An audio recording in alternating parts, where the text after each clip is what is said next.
Guys, bila harga barang naik, nilai duit jatuh. Tapi emas, dia pula naik badan.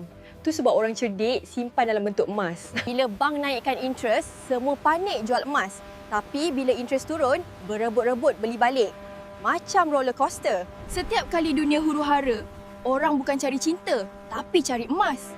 Bila krisis meletup, harga emas ikut sama naik. Bila USD jatuh sikit je, emas terus senyum. Sebab harga emas memang dalam USD. Bila dolar goyang, dia terus blow up. Kalau China atau India mula borong emas besar-besaran, harga memang naik mencanak. Diorang gerak sikit je, dunia terus terasa. Emas sekarang makin susah nak lombong. Bila supply ketat, demand pula naik, harga confirm melompat macam lift hilang brek. Kesimpulan dia, harga emas bukan suka-suka gerak. Ada 6 faktor besar yang kawal. Siapa faham game ni, dia menang lama. Nak mula simpan emas tapi blur? Chill je, aku guide step by step. Kita start dengan Public Gold, platform paling senang untuk newbie.